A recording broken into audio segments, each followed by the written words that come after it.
Hey, everybody. 4.2 angle measures of triangles coming your way. Okay, we're going to be finding the angle measures in triangles today. So, the very first thing I want you to write down is the sum of the angle measures. This is a theorem, triangle sum theorem. We know, and we kind of discussed this a little bit in 4.1 as well, but we know that if we add up every single one of those angles, all three angles, because a triangle has three angles, triangle, they add up to equal 180. If they don't add up to 180, they are not a triangle. So all triangles add up to a measure of 180 degrees. So please write that down. And I will be moving on. Okay, so this one, again, you do not have to write it down. We are finding the missing angle measure. Man, I tell you what, that is a beautiful triangle. I don't know who drew that triangle, but it looks fantastic. Okay, so we are finding the missing missing angle measure. So looking at this, we know that a triangle has a sum of 180 degrees. That means that all three angles add up to equal 180 degrees. So when we do this, we're looking for this third angle, which means we can add up these two and subtract from 180. That will give us our missing angle measure. So 67 plus 81, when we add this up, we get 148. Okay?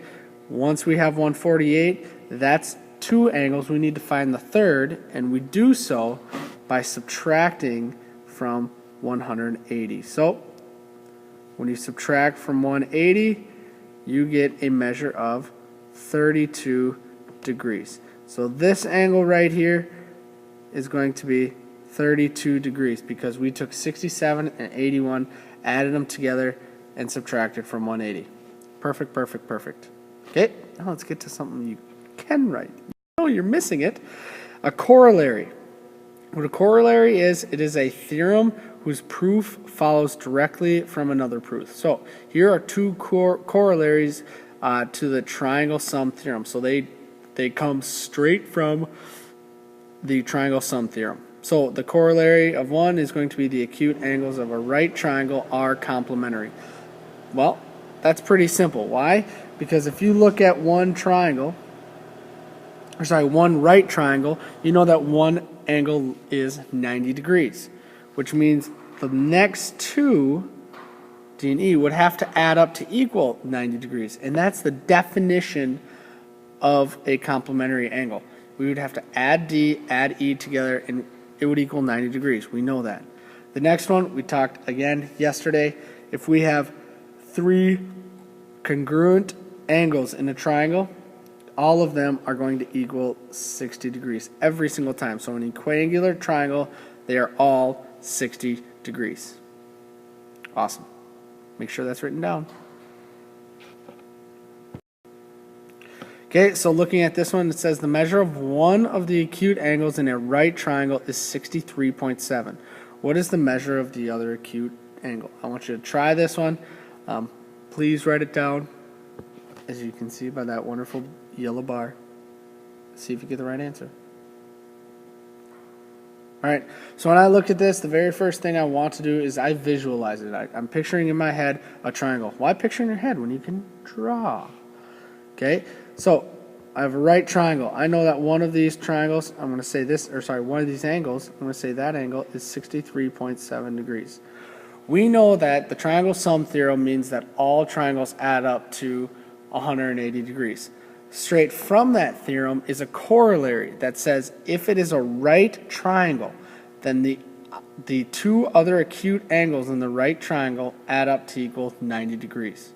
Okay, so we know one of those acute triangles because we have a right triangle. What that means is we need to take 90 and subtract 63.7 because we know that this angle down here is going to be a complementary angle to 63.7.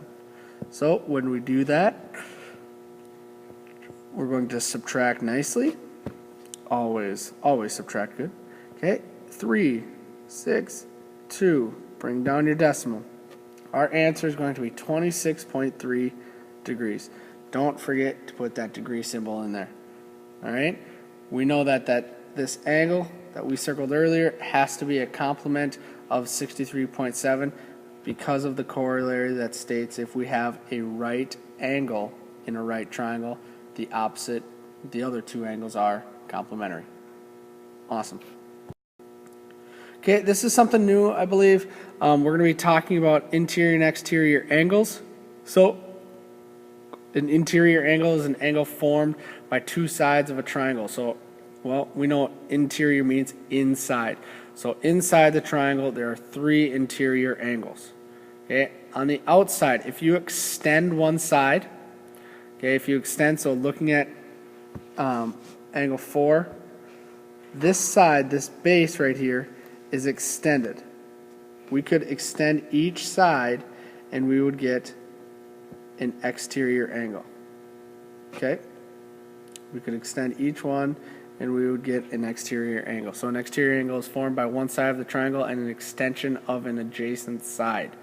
Okay, so we have one side here in blue, we have the extension in red, and those are our exterior angles. Now, our exterior angle theorem states that the measure of the exterior angle of a triangle is equal to the sum of the measures of its remote interior angles. So your remote interior angles are the ones that are not a linear pair. So if you look at angle 4 here, 1 and 2 are the remote interior angles. Okay? If I extended one side, I'm going to erase this. I'm going to extend this side here, and I'm going to call this angle 5. Angle 5, its remote interiors would be 2 and 3. So skip the angle that would make it a linear pair and find those other two angles. Those would make it, those are the two remote interior angles. So let's give these a shot. Try one. Okay, so we are going to find the measure. We know that in order to find an exterior angle, so we're finding angle 1, that is an exterior angle because it's on the outside of our triangle. If we find that angle on the outside of the triangle, we need to add its remote two interior angles. Okay, so our remote two interior angles of angle 1 would be 49 degrees and 55 degrees. So if we add 49 and 55, we will get our exterior angle.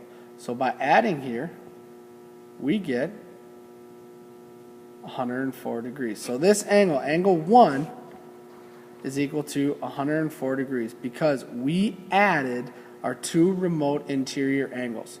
Not the angle, not this angle in here that gives us a linear pair. No, we add our remote interior angles, which is the opposite two. Awesome. Here's one for you to try. A little bit slightly different. You have to find that third angle first, hint, hint, and then you solve for 1. Okay? Now, the very first one, we have 36 and we have 119. We need to find angle 1. If we have two angles and we're looking for the remote interior angles, we're missing one of the remote interior angles here. So, how can you figure out that third angle? Well, you take 119 and 36. When you take 119 and 36 and add them together, you will get an answer of 155 degrees. So, 155 degrees, what does that tell me? Nothing yet. We have to figure out what that number is subtracted from 180. So when we do so, we get a measure of 25 degrees. So we know that this missing measure right here is 25 degrees. All right? Now we have our two remote interior angles. Now we can figure out angle 1. How do we do so? We add those remote interior angles together to get 25 plus 36. 1, carry the 1, 61 degrees. Okay, so angle 1 is going to be 61 degrees. Now, if you're looking at that and you're like, Mr. Sheeman, Mr. Sheeman, Mr. Sheeman, you just went through a bunch of work and I could have easily figured that out. How? How could you figure that out without going through those 3 steps to answer this problem correctly. If you look at angle 1 in this 119 degrees, they are a linear pair. We know that a linear pair means that those two angles are supplementary. We know that those two angles are supplementary, so if you would have taken 180 and subtracted 119 from it, you would have also gotten 61. Both ways are completely correct. You can do it one way or the other, whichever one feels the best to you, whichever one makes you, get the correct answer. Please do so. Last one of the day, and what you have to do here is you have to set up an equation. We've set up an equation for previous lessons. We're going to set up an equation for this one. Set up an equation based on what you know about the remote interior angles. All right, I hope you have written this one down. Okay, let's get to work. All right, we know we have our exterior angle. We have our two remote interior angles. How do we figure those out? Well, we take our remote interior angles of 15 plus 2x plus 3. We need to add those two together to get our exterior angle. Perfect. Now start simplifying, combining like terms, and get it down to a one-step equation. So I'm going to combine 15 and 3 to get 2x plus 18 is equal to 5x minus 60. Get my letters with letters, numbers with numbers. Subtract 2x from each side. And I get 18 on one side is equal to 3x minus 60 on the other. Bring that 60 by adding it, and you get 78 is equal to 3x. Now we're going to divide. We need to divide by 3. And our answer is going to be 23 is equal to x. Awesome. We just found x. Are we done? Think in your head. Are we done yet? No. We're trying to find angle B. Trying to find angle B. All right. So now what do we have to do to figure out angle B? Well, we know x. We know that angle B is 2x plus 3.